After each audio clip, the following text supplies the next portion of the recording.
A todos y a todas, nos encontramos en la tutoría número 8 de la asignatura de Economía, Fundamentos Macroeconómicos, que ya sabéis se da en el segundo cuatrimestre del tercer curso del grado de Trabajo Social. Importante. La semana que viene, el martes que viene, yo tengo que acudir por fuerza a un acto de la universidad, con lo cual pues no voy a poder estar emitiendo en directo desde aquí, ¿vale? Ya lo he comentado yo aquí en el centro, a la dirección del centro de la Unión de Sevilla, y se junta con que en el otro martes, 2 semanas, es la Feria de Sevilla. Entonces, claro, pues son 2 martes que, uno porque yo no puedo y otro porque el centro pues no tiene docencia, pues no nos vamos a ver. ¿Eso qué significa? Pues significa que aunque yo no pueda ver la semana que viene, os voy a mandar vídeos del siguiente tema, ¿vale? Para que vosotros no os paréis, os mando esos enlaces y os mando esos vídeos para que podáis ver el siguiente tema del que yo de hoy, ¿vale? Hoy lo que vamos a hacer es que vamos a empezar un tema nuevo que voy a compartir con vosotros la pantalla. Un segundo. A ver si me deja. Aquí está.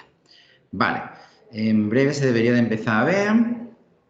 Ahí lo tenemos ya. Vale. Bueno, vamos a empezar a trabajar el tema 5, que es el tema de la política fiscal. Recordad que nosotros ya algo estuvimos hablando del tema de la política fiscal en el tema 1, cuando decíamos que los gobiernos, sobre todo en macroeconomía, pues tienen ciertos márgenes de maniobra, bastantes márgenes de maniobra, tienen mucha capacidad para en un momento determinado poder intervenir en la economía o en la macroeconomía, ¿vale? Esa intervención en la economía, una de las vías fundamentales, es precisamente, no es la única, es a través de la política fiscal, ¿vale? Que sería el tema de los impuestos, etcétera, ¿vale? Vamos a hablar un poquito de esos impuestos y vamos a ver qué relación guarda con nuestro tema y sobre todo vamos a dar pautas por si os caen ejercicios, os caen preguntas en el examen o en la PEC, que ya pronto es la PEC, para que podáis responderlo y no tengáis ninguna duda, no tengáis ningún problema, ¿vale? Bueno, tema 5, política fiscal. Primera de las cuestiones que vamos a trabajar son ideas. Ya sabéis que siempre damos elementos teóricos porque son fundamentales entenderlo. ¿Qué es la protección social? Bueno, la protección social está estrechamente ligada, ahora vais a ver por qué, a la política fiscal. La protección social es el conjunto de programas, ¿vale? Son todas las políticas o programas que un Estado utiliza para proteger a las familias frente a los infortunios económicos. Aquí fijaros esto que estamos en trabajo social, lo importante que es, porque aquí estarían todas las prestaciones, las ayudas, sistemas de pensiones, educación, sanidad. Si os dais cuenta, la protección social, entendida en términos macroeconómicos, serían todas las políticas de estado de bienestar, por lo cual es fundamentalísimo para nosotros como profesión y como objetivo básico de nuestro oficio, ¿verdad? Mira, esta gráfica, esta figura, que es la 15.1, marca o marcaría el gasto público e ingresos impositivos en algunos países llamados desarrollados. Nosotros, esta palabra está muy fea porque, claro, si hoy unos desarrollados, los otros que son subdesarrollados, suavizamos y llamamos en vías de desarrollo, un término súper chungui, pero bueno, vamos a ver cómo lo podemos matizar, ¿vale? Bueno, ahí tenéis Estados Unidos, por ejemplo, Estados Unidos, los balances, un balance entre lo que recauda en términos impositivos fiscal y lo que gasta en ayuda, apoyo a la familia en políticas sociales, vamos a llamarlo así, pero son, recordad, políticas económicas, ¿vale? Por ejemplo, Estados Unidos tiene mucho más gasto que ingresos, ¿eh? Aquí, por ejemplo, los ingresos estarían por debajo de los ingresos vía impuestos, ¿vale? Japón va más o menos en la misma línea. Canadá, si os dais cuenta, Canadá estaría por encima los ingresos impositivos frente a las políticas. ¿Esto qué prima? Que tenga que ahorrar, que tenga que recaudar, que tenga que gastar. Técnicamente lo que tiene que hacer es gestionar. Recordad que no se trata de ahorrar, sino de bien administrar los bienes públicos entre los ciudadanos. Entonces hay estilos y hay estilos, y hay ideologías y hay ideologías y hay políticas y hay políticas. Por ejemplo, Francia también es del estilo de Japón o de Estados Unidos, pero si nos vamos a un país muy potente en términos de políticas sociales, si os dais cuenta, Suecia. Pero fijaros, los ingresos impositivos van hasta el 55%. Es una barbaridad comparado, por ejemplo, con el 34% que tendríamos en Estados Unidos o en otras vías, ¿vale? Esas vías impositivas, evidentemente, implican una financiación muy potente, muy poderosa en términos de gasto público. Por eso la diferencia es que Hay países que no llegan al 40, ¿vale? Que los tenemos aquí esta línea, y hay otros países que, como Francia a lo mejor, o evidentemente en el ejemplo que se está poniendo en Suecia, pues pasarían o serían capaces de llegar hasta el 50% en cuanto a gasto público. Pues mejor para sus ciudadanos, ole por ello, ¿vale? Porque esto que estamos hablando de protección social, de gasto público, va para ello. Bien, más cuestiones. Hemos dicho que tiene mucho que ver el gasto público con precisamente la fuente de ingresos impositivos. Claro, para poder hacer gasto público, necesariamente, previamente, tenemos que ser capaces de recaudar. ¿Cómo lo hacemos? A través de esos ingresos impositivos. Estas son vías fundamentales. Cada país tiene un estilo. Cada grupo, conjunto ideológico de países tienen estilo, pero más o menos, para que veáis, suelen ser básicamente a través del impuesto sobre la renta. Esto sonará, ¿verdad? Este, por ejemplo, un caso norteamericano en el año 2007, pero vamos, nos puede servir de ejemplo. Las cotizaciones de la seguridad social, ¿vale? Impuestos sobre beneficios a las empresas, que si os dais cuenta, fijaros qué chiquitito es, y otros impuestos que también son ridículos. Básicamente, quienes más aportan aquí son los impuestos sobre la renta personal, ¿vale? Y las cotizaciones a la seguridad social. Permitidme que os diga, esta gran franja que tenéis aquí, ¿vale? Esta gran franja y esta gran franja recae prácticamente sobre la clase media. Es decir, todo esto básicamente lo está aportando la clase media trabajadora, ¿vale? Eso no os lo va a contar el libro, pero os lo cuento yo porque sois universitario y tenéis que saber ese tipo de cuestiones, ¿vale? Pero se recaudan esos bienes, vía impositivos, que se llaman vía impuestos, pues se llaman políticas fiscales, ¿vale? ¿En qué viene a gastarse? Por ejemplo, en el mismo año, 2007, también escogemos como ejemplo el del libro, que es el ejemplo de Estados Unidos, pues básicamente en asistencia sanitaria, vais viendo seguridad social, no es el mejor país para ponerlo de ejemplo, educación, otros bienes y servicios, y ole con ole, defensa nacional, pues lo ponen como gasto público, ¿vale? Y otras transferencias gubernamentales, ¿vale? Las tendréis aquí. ¿Vale? Alguien podría decir, hombre, Evaristo, gasto público no debería ser defensa nacional. Hay sitios donde se cuenta, otros sitios donde no se cuenta. Este manual lo está contando como gasto, ¿vale? Entonces, si os dais cuenta, una parte muy importante no va hacia el gasto, en este caso, protección social, o gastos de, como hemos hablado antes, política de protección social, ¿vale? Que sería un conjunto más chiquitito, ¿vale? Dentro de lo que sería el gasto público total, que sería muchísimo, muchísimo más, ¿vale? Es decir, todo eso no va para la gente en sí, eso es importante. ¿Cómo se puede manejar la política fiscal de manera que tú afectes a la economía en un sentido que impulse la economía o en un sentido que contraiga la economía? Pues básicamente a través de los dos tipos de políticas que existen fiscales. Una sería la expansiva y otra sería la contractiva. Por favor, esto es muy importante, ya desde el tema 1 lo estuvimos hablando, ¿vale? Creo que en el tema 2 también cayó algo. ¿Qué es una política fiscal expansiva? Pues esa mola mucho, ¿vale? Es una política fiscal que aumenta, que es capaz de aumentar la demanda agregada. Recordad que cuando aumenta la demanda agregada, vamos a ser capaces de crear empleo, desarrollo económico, aumentamos el PIB, ¿vale? Que normalmente toma una de las tres formas siguientes. ¿Cómo podemos crear una política fiscal expansiva de manera que aumente la demanda agregada? Recordad, política fiscal expansiva son aquellas medidas de política fiscal que nosotros ponemos en marcha para que se produzca un aumento de la demanda agregada, que siempre es demanda agregada, ¿vale? Y luego será oferta agregada, ¿vale? Pero aquí es demanda agregada porque para eso estamos en macroeconomía. De tres maneras. Políticas fiscales expansivas se pueden hacer de tres maneras. Una, por un evidente aumento del consumo e inversión público, es decir, un Estado que gasta. Esto sería muy propio de keynesianismo, ¿vale? De Keynes. Una bajada de los impuestos. Esto no es propio de Keynes, esto es más bien de tipo neoliberal, ¿vale? Por ejemplo, ahora mismo hay discursos en España donde se dice que por la inflación tan alta lo que hay que hacer es bajar los impuestos, porque eso ayudaría a pagar. Bueno, pues lo mejor que tiene que hacer básicamente es un aumento de transferencias, ¿vale? Y una subida de los salarios, ¿vale? Que sería una vía también más de tipo keynesiana, ¿vale? Pero quiero decir que vais a encontrar en esas políticas fiscales expansivas que son capaces de generar una demanda, un aumento de la demanda agregada. Básicamente lo que se va a producir es un desplazamiento hacia la derecha de la curva de demanda agregada, esto ya lo hemos estudiado, ¿vale? Se puede hacer al estilo más de estado de bienestar keynesiano o un estilo más de tipo neoliberal, monetarista, que sería, por ejemplo, bajada de impuestos. El keynesiano, básicamente, aumento del consumo, inversión pública, incluso el aumento de las transferencias, ¿vale? ¿Cómo se traduce eso en un ejercicio? ¿O cómo se traduce eso en una gráfica que a los economistas les gusta mucho y os lo pueden explicar? Pues básicamente toda política fiscal expansiva, ¿vale? Generalmente va a generar un desplazamiento de la demanda agregada hacia la derecha. Nosotros eso ya le hemos puesto nombre. ¿Cómo se llamaba?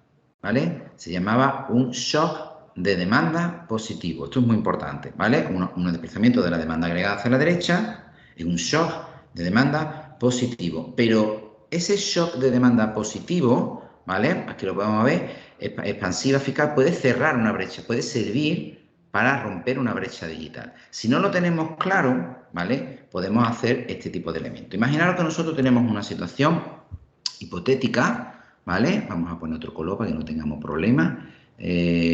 Una situación hipotética donde tenemos un punto de equilibrio, donde se corta una curva de oferta agregada a corto plazo y una demanda agregada, ¿vale? Un punto de equilibrio macroeconómico a corto plazo que tiene unos precios y tiene una cantidad de producción, ¿vale? Estos serían los referentes, ¿vale? Se dan una serie de circunstancias como, por ejemplo, una política fiscal expansiva. ¿Cómo, Evaristo, se puede hacer una política fiscal expansiva? Pues reduciendo impuestos, aumentando el gasto o aumentando las transferencias, que antes lo hemos explicado, por esas tres vías, ¿vale? ¿Qué conseguiríamos? Pues conseguiríamos ¿vale? Este shock de demanda positivo, ¿vale? De demanda agregada positivo. Es decir, vamos a crear una nueva curva, vamos a pintar en otro color, para que tampoco nos podamos confundir, una nueva curva que se va a la curva de demanda agregada 2. ¿Qué supone esa curva de demanda agregada 2? Pues va a suponer un corte, un nuevo punto de equilibrio macroeconómico, esta vez sí es a largo plazo, si os dais cuenta, ¿vale? Si es a largo plazo, porque coincide la curva de oferta agregada a corto plazo, a largo plazo y la demanda agregada, que nos da un eje de precios y, atentos, nos da un output potencial. ¿Qué es lo que hemos conseguido con este movimiento? Pues básicamente lo que hemos puesto en este título, es decir, hemos conseguido corregir una brecha recesiva. Recordad que el punto equilibrio macroeconómico 1 nos da una producción, ¿vale? De PIB real, en este caso medio, que estaba por detrás, por debajo del output potencial. Esto ya hemos estudiado, que se llama brecha recesiva, ¿vale? Con este movimiento de política fiscal, que ha sido por esas tres vías, por alguna de esas tres vías, descenso de los impuestos, aumento del gasto público, de las transferencias, hemos conseguido, ¿vale?, reducir esa brecha recesiva porque hemos pasado a un punto de equilibrio macroeconómico, en este caso a largo plazo. ¿Veis? Estas son medidas, ¿vale?, o maniobras que los estados pueden hacer, que son de tipo fiscal y que sirven para generar movimientos económicos de tipo macroeconómico, ¿vale? Vamos a ponernos en una situación opuesta. Imaginaros que nosotros lo que vamos a hacer es una política fiscal contractiva. La política fiscal contractiva sería aquella que precisamente es contraria a la expansiva. Es decir, lo que va a generar una reducción de la demanda agregada, o lo que ya hemos estudiado, un shock de demanda agregada negativo, un shock negativo de demanda agregada. Es decir, un desplazamiento de la curva de demanda agregada hacia la izquierda. Esto no mola, ¿vale? Pero se puede utilizar para, ahora veremos para qué, ¿vale? ¿Cómo se consigue? Por tres vías. Una, reducción del consumo en inversión público, esto es muy neoliberal, ¿vale? Una subida de impuestos, esto es keynesiano, esto a la gente de clase pudiente no les mola nada, ¿vale? Y evidentemente un recorte de las transferencias, que sería también de tipo neoliberal, ¿vale?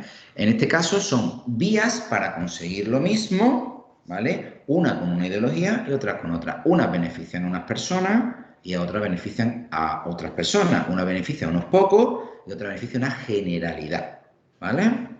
Política fiscal contractiva es aquella que reduce la demanda agregada, produce un shock de demanda negativa, ¿vale? Y se puede hacer por tres vías: reducción del consumo e inversión público, aumentando los impuestos o un recorte de las transferencias.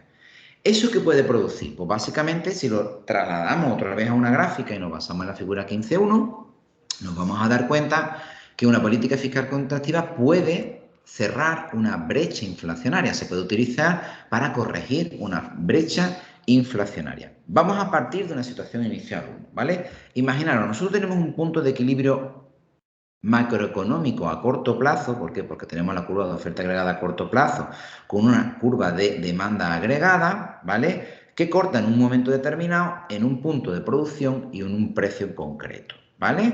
En ese caso, si os dais cuenta, en esta producción estamos detectando que existe una brecha inflacionaria, es decir, estamos produciendo por encima del output potencial. Esto no es deseable en términos macroeconómicos, según lo venimos estudiando. ¿Cómo se puede hacer? Se puede intentar corregir esa brecha inflacionaria de varias maneras, pero lo podríamos hacer a través de una política fiscal, en este caso contractiva, porque lo que queremos es que se produzca un shock de demanda negativa, ¿vale? De demanda agregada negativa. ¿Cómo lo podemos hacer? Pues muy fácil. O recorto la inversión, o aumento los impuestos, o recorto la transferencia, ¿vale? Que son las tres vías que nosotros hemos estudiado. En ese caso, ¿qué se produciría? Pues un shock de demanda negativa, donde se generaría un nuevo punto de equilibrio macroeconómico, esta vez sí es a largo plazo, porque tenemos la curva de demanda de oferta agregada a largo plazo y la de corto plazo, y una nueva curva de demanda agregada, que nos daría, en este caso, ponemos otro color, un dibujito, unos precios alternativos, punto de equilibrio, y ya sí estaríamos en el output potencial. ¿Qué hemos conseguido? Pues básicamente hemos conseguido generar una reducción de esa brecha inflacionaria o eliminar la brecha inflacionaria. ¿Vale? Yo no me había acordado de esto. Bueno, pues dibujamos los ejes, las abscisas, hacemos el modelo ADAS, que ya lo conocéis, le ponemos la línea de modelo económico o macroeconómico a corto plazo y vemos qué es lo que puede ocurrir con una política fiscal contractiva o una política fiscal expansiva. Cuidado, en este caso es porque puede servir para reducir una brecha inflacionaria y en otro era para una brecha recesiva. Pero si lo hacemos mal, puede ser que causemos una...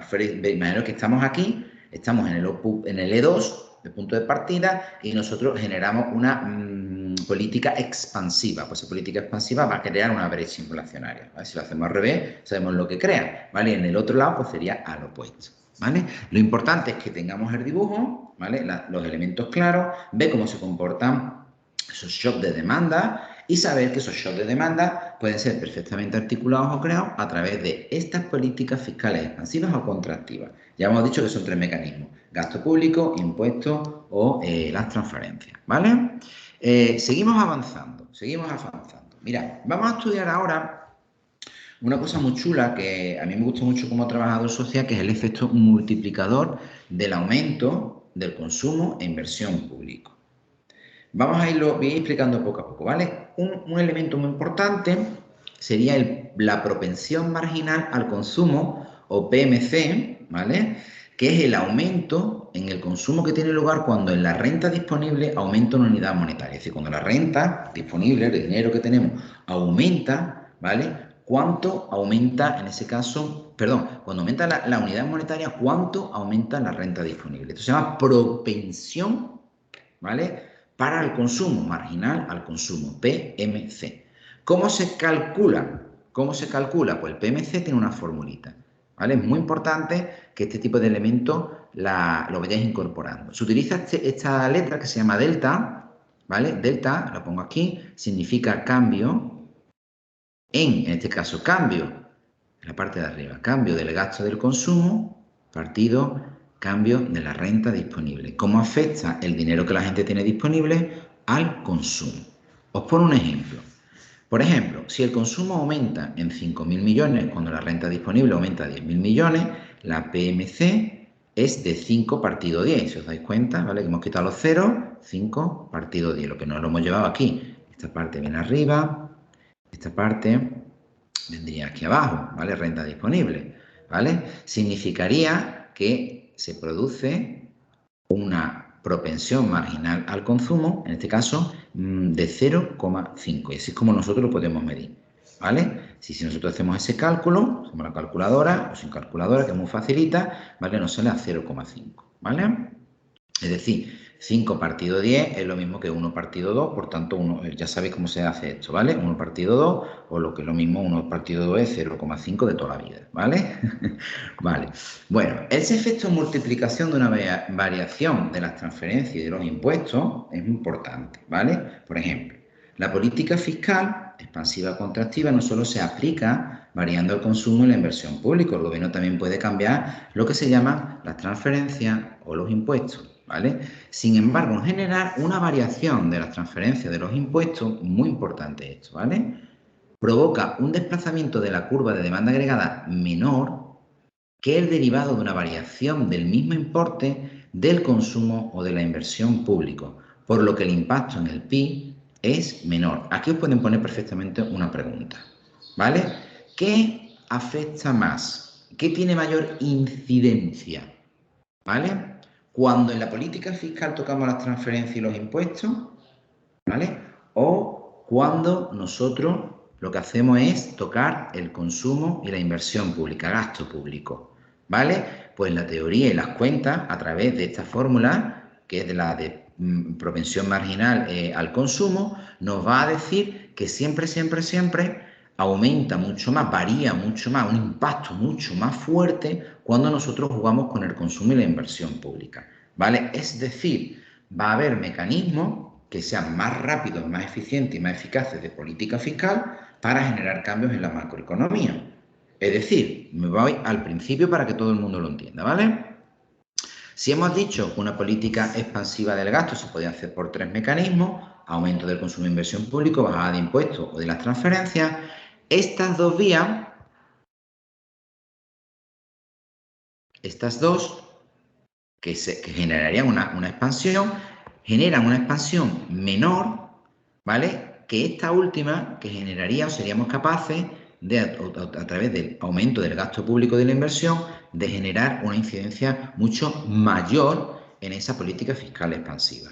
Si nosotros nos fuésemos al otro ejemplo, por ejemplo este, ¿vale?, y nosotros aquí estamos jugando con también los 3 mecanismos, nos vamos a dar cuenta que una subida de los impuestos, estamos en este caso una política fiscal contractiva, una subida de los impuestos o un recorte económico, estos 2 mecanismos, ¿vale?, tienen una incidencia menor en términos macroeconómicos de política fiscal contractiva que si nosotros jugamos con el gasto y la inversión público, que va a tener un PMC, una propensión marginal al consumo mucho mayor y realmente va a generar un cambio más rápido, más fuerte y más potente, ¿vale? Es decir, como veis, son vías para conseguir políticas expansivas y contractivas, pero no todas son iguales, ni tienen el mismo impacto o velocidad o fuerza a niveles macroeconómicos o en términos sociales, ¿vale? Entonces va a haber elementos que deberían de primarse sobre otros en determinadas situaciones, ¿vale?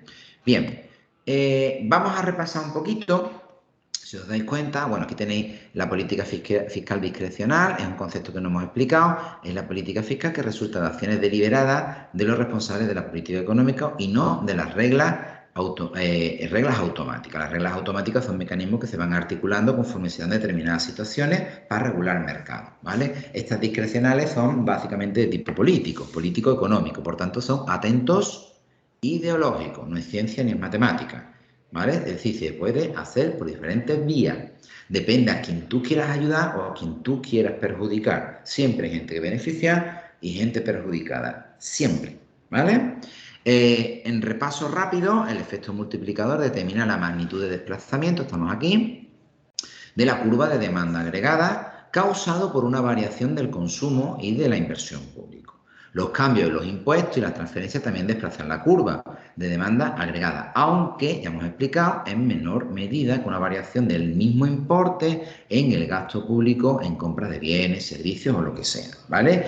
Los impuestos reducen el valor del multiplicador, evidentemente, a menos que sean impuestos de cuota fija. Esto no hemos dado mucho, pero leerlo un poquito. Los impuestos y algunas transferencias son estabilizadores automáticos. ¿Por qué se dicen estabilizadores automáticos? Porque imaginaros un impuesto sobre la renta, un impuesto sobre el consumo, a más consumo, más IVA. O sea que automáticamente se está aplicando. Por eso llamamos estabilizadores automáticos, ¿vale? Porque los impuestos responden positivamente y algunas transferencias responden negativamente a los aumentos, por ejemplo, del PIB real, que es este ejemplo que yo os he puesto. Muchos economistas creen que es bueno que los estabilizadores automáticos reduzcan el valor del multiplicador. En cambio, el uso de la política fiscal discrecional es más polémico. ¿Por qué? Porque esta es la que os he dicho, es de tipo ideológico y se aplica, ya digo, en determinadas, casi siempre se está aplicando y siempre, siempre, siempre está ayudando a uno y perjudicando a otro, ¿vale? Normalmente las clases medias y las clases bajas en todo este tipo de medidas la tienen mucho, ¿vale? Siempre, oye, es curioso, pagan menos impuestos, mejores elementos que les llenan más los bolsillos a determinados grupos y a los demás siempre se les vacía. Algo hay aquí, ¿vale? Pero yo no he dicho no, lo dice el libro. Bien, vamos a ver otro concepto que también nos puede dar juego y nos puede dar más ejercicio sobre el tema de política fiscal. Hombre, estamos hablando de cuentas del Estado. Entonces, claro, para hablar de las cuentas del Estado es muy importante hablar del saldo presupuestario, ¿vale? El saldo presupuestario como medida de política social. Os pongo aquí el saldo presupuestario, ¿vale? Es la diferencia que existe en un año dado, evidentemente, entre los ingresos públicos, de forma de recaudación tributaria, ¿vale? Vía impuestos, no es la única vía, y el gasto público, tanto el consumo y la inversión pública como las transferencias. Es decir, el saldo presupuestario o ahorro público se define en esta ecuación. Por tanto, la tenéis que ver. Saldo presupuestario, SG, es igual a, en este caso, recaudación tributaria, ¿vale? De forma de la recaudación tributaria, menos el gasto público y la inversión pública, ¿vale? En formas de transferencia, ¿vale? Esto es muy importante, lo digo porque estas letras las vais a tener que aprender, porque os pueden poner ejercicio, ¿entendido? Recaudación tributaria, ¿vale? Esta sería la recaudación tributaria, ¿vale? Este sería, en este caso, el gasto público, ¿vale? Este sería el gasto público y, evidentemente, la inversión pública y las transferencias, que serían esto. Es decir, todo lo que tú recaudas menos todo lo que tú gastas, ¿vale? Lo que tú recaudas menos lo que tú gastas es un saldo, una diferencia del presupuesto. A ti te sale negativo o positivo o a cero, equilibrado, es muy raro, ¿vale? Pero bueno, hay veces años que ganarás y hay años que perderás. El superávit en un presupuesto, en un saldo presupuestario positivo, en un saldo presupuestario positivo lo llamaremos superávit y cuando de negativo, o sea, que nos salga, que hemos gastado más de lo que hemos ingresado, pues hablaremos de déficit presupuestario. ¿Es malo? ¿Es bueno? Depende, ¿vale? Hay veces que te tienes que endeudar y hay veces que tienes que ahorrar, ¿vale? Va a depender de cómo vaya el transcurso económico, o eso es lo que nos dicen los premios Nobel de Economía, ¿vale? Otra cosa son las políticas económicas y que hagan lo que quieran ellos, ¿vale? Pero técnicamente no hay una regla, no siempre tiene que haber superávit ni tiene que haber ahorro, sino que habrá momentos en que necesariamente tenga que haber déficit, habrá momentos en los que se pueda dar un superávit. Recordad que un Estado no es una empresa, ni es una administración de una casa familiar, ¿vale? Es un gestor de bienes públicos. El saldo presupuestario, bueno, pues aquí lo tenéis en relación al ciclo económico, es decir, cuando la economía va bien y cuando la economía va mal. Si os dais cuenta, estas líneas o bandas en moradito son momentos que han ido la economía mal. ¿Qué ha pasado con el saldo presupuestario? Hombre, pues ese saldo presupuestario puede ser que tenga déficit o que tenga superávit. Déficit aquí es lo que se está midiendo. Aquí estamos midiendo el déficit. Es decir, todo lo que sube, esto es que se está endeudando el Estado porque está gastando más de lo que está ingresando. ¿Cuándo gasta más de lo que está ingresando? Normalmente cuando vienen las vacas flacas, que entonces el Estado tiene que invertir, tiene que mover la economía, tiene que trabajar los aspectos económicos por encima de los ingresos. ¿Vale? Esto es muy importante. Es muy sencillo. Llega la crisis de 2008, llega la crisis del COVID, ¿vale? Se baja la actividad económica, se baja el empleo, la gente no tiene poder adquisitivo, consume menos, se recauda menos impuestos, pero hay un montón más de pobres. Y todos piden ayuda. ¿Qué hacemos? Pues o gastamos más o lo dejamos morir. O utilizamos los mecanismos que tenemos de posibilidades económicas de los estados o dejamos que esto se vaya al garete. Se va entendiendo incluso la Unión Europea, que es muy conservadora en este tipo de cuestiones, ya sabéis que va a generar unas bolsas de ayuda económica que son potentísimas, potentísimas, potentísimas. Por ejemplo, a España este año, que es una pasada, ¿vale? Es una pasada. Bueno, pero más o menos para que lo sepáis, es decir, se va a intentar, cuando se puede, generar, aunque tengas déficit, en ese caso, en los estados. El déficit presupuestario, en este caso federal norteamericano, unido al desempleo. Normalmente, si os dais cuenta, la tasa de desempleo va en naranjita, ¿vale? Y el déficit presupuestario va en moradito, ¿vale? Normalmente van de la mano.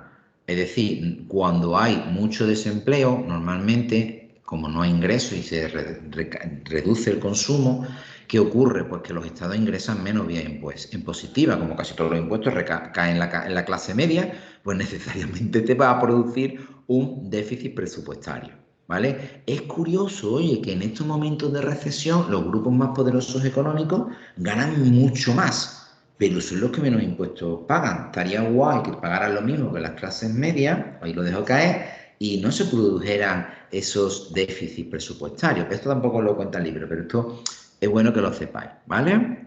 Bueno, seguimos avanzando. Más cuestiones.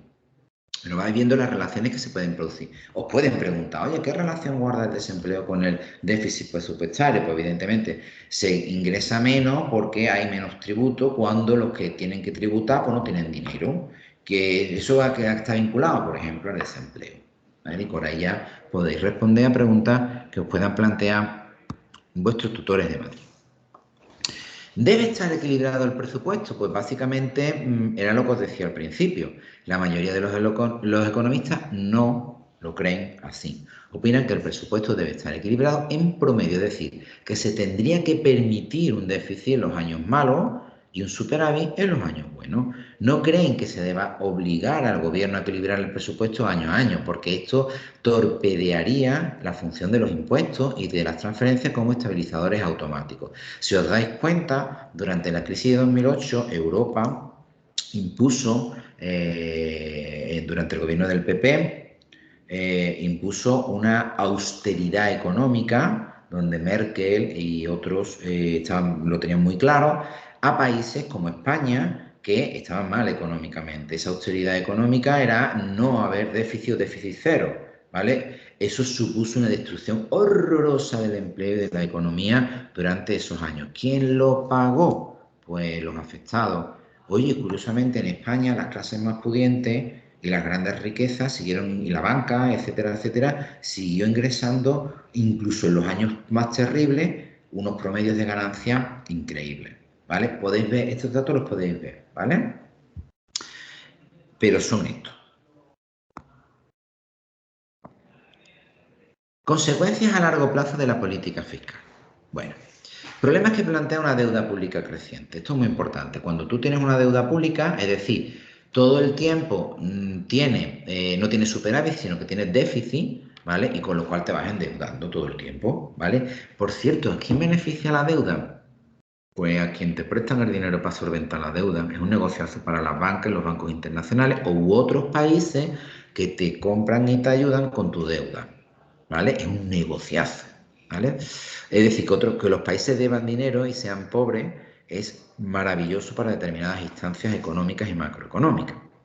Mira, ¿por qué es un problema la deuda pública creciente? Pues hay dos razones para preocuparse cuando un país tiene un déficit presupuestario, vamos a denominarlo crónico, ¿vale? Casi todos los países tienen de esto. Cuando el Estado pide préstamos en los mercados financieros, compite con las empresas privadas, que planean pedir préstamos para financiar sus propias inversiones. El resultado es que el propio gobierno, cuando está pidiendo dinero para solventar su deuda pública, demanda dinero de donde mismo demanda los empresarios que van a crear puestos de trabajo. ¿Qué puede ocurrir? Que encarezcas tanto el producto, esos préstamos, que tú mismo como Estado estés expulsando a la propia inversión privada o a una parte, porque la otra hemos dicho que va a ganar. Porque el tipo de interés sube. ¿Qué es el tipo de interés? El tipo de interés no es el tipo de interés de tu hipoteca, es el tipo de interés interbancario. Es decir, el dinero no en la banca privada, sino por encima de la banca privada, entre los bancos, ¿vale? Se prestan, hay flujos de capital.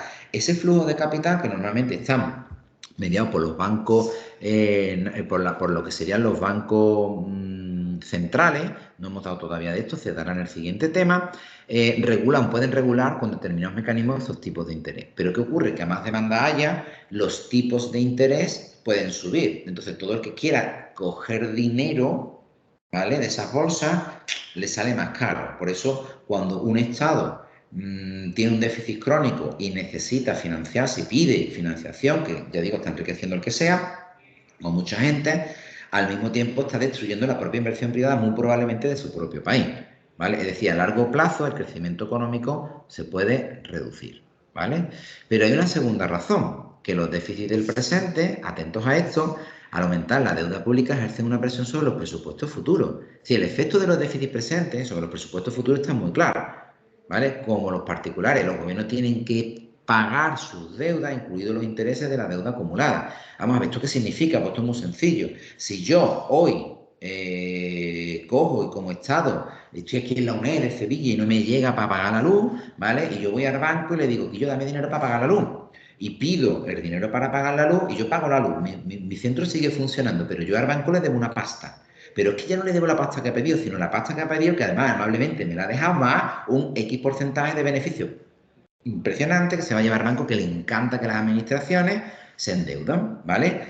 Ese dinero que yo debo, ¿vale? Como un va a condicionar mis presupuestos de los siguientes años, presupuestos futuros, hasta que yo sea capaz de hacerlo. Es decir, esta deuda que yo contraigo hoy, este déficit que yo tengo, va a generar otros déficits en el futuro, ¿vale? Con lo cual no mola absolutamente nada, no mola sobre todo si tiene esta característica de deuda pública creciente o, como hemos denominado antes, una deuda de tipo crónico, ¿vale? Bueno, la ratio deuda-PIB es el peso de la deuda pública como porcentaje del Producto Interior Bruto. Normalmente este dato se utiliza para ver cómo está el tema de endeudamiento a nivel mundial. ¿Cómo está a nivel mundial? Pues está horroroso, catastrófico. Hoy, la semana pasada, no, mentira. Hace escasamente un par de días nos llegaban datos de la ratio de deuda pública mundial en relación al PIB mundial y el endeudamiento había llegado a unas cotas a niveles mundiales históricas que no se habían llegado jamás, ¿vale? No puedo dar la cifra porque no la tengo en mente, pero es horrorosa, ¿vale? Es horrorosa. Claro, hablamos de X porcentaje por encima del PIB mundial, ¿vale? Hay gente que se está forrando, pero como loco. Y países, porque le está ocurriendo como esto, que se están endeudando, ¿vale? Una pregunta, Evaristo. Sí, cuéntame. El tipo de interés que asume un Estado, por ejemplo, vamos a poner, yo que sé, España, Italia o Portugal, que son beneficiarios de los fondos europeos, ¿va a ser el mismo que tuviese que devolver si va a la banca, esta que estamos hablando, que va por encima de los Estados? No, normalmente juegan con esas reglas, ¿vale? Pero ten en cuenta que esas deudas son como cosas muy especiales. Se negocian, ¿se entiende lo que estoy diciendo? Y cada préstamo, cada situación, cada elemento tiene unos porcentajes que el país receptor acepta o no acepta. Normalmente van a jugar de manera que al país no le quede más remedio que decir que sí. Ojo, que España juega este juego. Te voy a poner un ejemplo. Cuando se produce la crisis de 2008 y Grecia, vecinos nuestros, se arruina, no puede pagar sus pensiones, no puede pagar a los funcionarios, está al punto del colapso, ¿vale? Empieza a pedir préstamos. Y nosotros estamos en la UBI, horroroso, muy mal. España, ¿qué hace España? España se convierte en prestamista, perdón, de los griegos.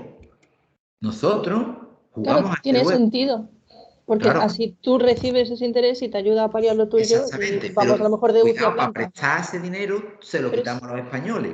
claro, ese dinero tiene que salir de algún sitio, igual que supongo que todo el fondo europeo que va a llegar ahora, que es una morterada, también tiene que salir de algún sitio. Que eso no es que Efectivamente. apriete el botón de la fábrica y diga, ah, fabricamos más dinero. Pues eso sería Exacto. hacer una inflación. Eso tiene una serie de elementos que a uno los va a beneficiar y a otro les va a pegar un problemón. De todas maneras, también te matizo, hay un montón de bolsas de dinero muy importantes, que lo verás en el siguiente tema, ¿vale? Que no están a disposición del público, se llama así a disposición del público, sino que están como guardadas, ¿vale? Y esas ni siquiera pagan tributo, ni crean puestos de trabajo, ni nada. Y ¿Eso ahí qué es es como donde está un el show estatal? 70-80% de la riqueza mundial. 70-80. ¿Y eso para qué sirve? No, la pregunta es, ¿quién es propietario de esas bolsas? Sí, ¿Lo has hombre, entendido, no? sí, sí, sí. No sirve. No le sirve nada más que sea dueño, bueno, dueños de esa, que son muy poca gente, de eso. Para que tú te hagas una idea, Ah, te lo pero que digo es a porque título ya. individual, además. Sí. Bueno, está a través de estos offshore, de estos puentes, cuentas puentes, empresas puentes. Esto tiene un fondos de inversión, tiene muchos nombres, ¿vale? Pero no es fácil de detectar. Ten en cuenta que pero todo ese dinero se sabe que existe y se sabe dónde está. O sea, como decía mi maestro, el dinero no se pierde, solamente cambia de mano, ¿vale? Piensa que si tú coges todo el capital, imagínate, ¿vale? Todo el dinero que hay en España, todo físico, hasta el que la gente tiene escondido debajo de las almohadas de los colchones, hasta lo que tienen los traficantes guardados, o sea, toda la moneda que hay, más todas las cuentas bancarias de todos los españoles, todas, absolutamente todas, eso solamente, eso se llama dinero a la vista, ¿vale? Es un 20 o 25% del capital que hay en España. ¿Y Para que lo tú te demás? hagas una idea, para que nos creemos lo que es el dinero. El dinero, la gente normal no lo ve. Pero eso es que no te lo puedo explicar aquí, tiene que ser el siguiente tema, ¿vale? Pero más o menos para que tengas una idea. Entonces, claro, jugar a los préstamos esto, pues mola un montón, mola un montón. ¿De dónde se saca el dinero? Pues de donde hay dinero, que hay muchísimo. Pero además, otro truco, el dinero que hay, en verdad, no es real, es inventado, pero tampoco te lo puedo explicar hoy, No, sí, ¿vale? eso sí, porque ya me he empezado a estudiar el tema y, a ver, el dinero real no existe. Es como lo que pasaba con los bitcoins. Todo esto es digital, es una idea, es un constructo y con ese constructo se maneja. O sea, tú no Efectivamente. tienes una montera de billetes en el banco. El banco no tiene una montera de billetes, eso pasaba en los 50. El dinero es un imaginario que se Es un utiliza para imaginario, intercambiar pero bienes. además increíble. ¿Vale? Bueno, voy a seguir que se me va, quiero terminaros hoy el tema. Vale, entonces, bueno, aquí tenéis la deuda al estilo de los Estados Unidos, porque claro, ¿nos endeudamos o no nos endeudamos? Mira, aquí países, bueno, pues los pobres griegos están por ahí tela de chungo, España también, pero en ese momento, en esta fecha no estábamos tan mal, pero nada más estamos endeudados al 56% del PIB. Pero es verdad que hay otros países que tienen un montón, pero por favor, entenderme. Hay países como Noruega, fijaros, Noruega, ¿vale? Que no tienen deuda, al contrario, tienen una política impresionante, ¿vale? Pero luego otros países como potencias económicas, mira a Japón le da igual endeudarse. Es que le da exactamente, mira a los británicos, es que mira a los norteamericanos, mira a los alemanes que tanto dan caña. Claro que los alemanes y los españoles, más o menos, tenemos en ese momento, ¿vale? Ahora ha cambiado. Los mismos niveles de endeudamiento. Es decir, el endeudamiento no marca no es el eje fundamental de una política económica, ¿vale? Te puede servir de una forma o de otra. También es importante que tengáis en cuenta las consecuencias a largo plazo de la política fiscal, los problemas que plantea una deuda pública creciente, hemos dicho, donde aquí se ve, por ejemplo, los déficits presupuestarios, ¿vale? Y la deuda pública en términos de porcentaje. Es decir, además tú te vas, en un momento determinado, vas generando o tienes déficit, adquieres déficit presupuestario, tú vas acumulando una deuda, ¿vale? Con la que tienes que ir luchando, ¿vale? Y esa deuda siempre va a ser mayor, si os dais cuenta, los porcentajes del PIB, ¿vale? Mucho mayor que en verdad el déficit presupuestario que hizo. ¿Por qué? Pues porque va a haber intereses, va a haber demoras, va a haber todo ese tipo de juegos que condicionan tus presupuestos como país, ¿vale? Y hay que tener cuidado. También estaría el concepto de pasivos implícitos, ya con esto vamos terminando, que son los compromisos de gastos futuros de los gobiernos, que más o menos lo que os estoy contando, que constituyen una deuda efectiva, aunque no aparezcan en las estadísticas convencionales de deuda. Es decir, yo puedo tener pasivos implícitos, es decir, voy a hacer una carretera, un aeropuerto, donde empiezo a construirlo hoy, pero yo ya estoy comprometiendo otros elementos de gastos o de compromisos de futuro en los siguientes presupuestos generales. Si no, esto como el metro de Sevilla, ¿cuándo vamos a terminar de fabricar todas las líneas del metro? Pues tenemos que ir tirando de presupuestos de años posteriores, ¿vale? Y por último, bueno, aquí lo tenéis, esos pasivos implícitos, ¿vale? En relación a otros términos, por ejemplo, ¿qué elementos generan mayores pasivos implícitos? Hombre, por ejemplo, no genera tanto aspectos como la seguridad social, que más o menos sabe la población que hay, como cuando la gente va teniendo una longevidad que puede aumentar los elementos de gasto sanitario. Es decir, más mayores nos hacemos, ¿vale? Más vamos aumentando los gastos, si os dais cuenta, el gasto sanitario, pero en cambio las políticas de seguridad social más o menos tienen los mismos. Estos también son pasivos implícitos, ¿vale? O esto es como, por ejemplo, cuando tú haces un colegio, ¿vale? O tú pones un colegio en una barriada, no es la fabricación del edificio, es que al año siguiente le tiene que poner luz, le tiene que poner agua, tiene que arreglar los papeles, tiene que contratar al portero, la portera, el limpiador, la limpiadora, los profes, la dirección, llenarlo. Se va entendiendo. Y si eso va a generar una serie de gastos en incremento, increciendo, que son pasivos implícitos que tú ya estás comprometiendo otro tipo de elementos, ¿vale? Bueno, espero que estas cuestiones que estamos contando de la política fiscal os haya aclarado. Yo creo que de aquí se pueden sacar algunos ejercicios muy interesantes y podéis hacer cositas muy chulas en lo que os puedan preguntar, tanto en la P como en el examen. Os recuerdo, vamos a estar 2 semanas, el martes que viene, por cuestiones mías laborales, y el siguiente martes, que es la Feria de Sevilla, no puedo estar con vosotros, pero para que no perdáis en macroeconomía el ritmo, el siguiente tema, que creo que es el de la banca, no me acuerdo, creo que es el de la banca, os voy a pasar vídeo para que lo podáis seguir perfectamente y no tengáis ningún problema, y os pasaré también los materiales por enlace, ¿vale? Bueno, pues si no hay ninguna pregunta o si hay alguna pregunta, me decís. Yo tenía por aquí un post apuntado. Dime, Alejandra. A ver, aquí en la página 463, ¿vale? Hay una cosa que no entiendo del todo, porque lo explica así un poco de aquella manera, y es, a ver, si una recesión presiona el presupuesto al déficit, ¿esto es porque hacen políticas fiscales contractivas? Bueno, una recesión no necesariamente tiene que ser una política económica contractiva o política fiscal contractiva. Puede ser que se esté produciendo por otro tipo de fenómenos, ¿vale? Sí, Normalmente, exacto, se estudiaría qué tipo de política fiscal se podría aplicar para luchar contra, va viendo, ¿no? Con una vale, situación vale, vale. de recesión. Pues Claro, es entonces, que como lo meten en el apartado de política fiscal, digo, sí, sí.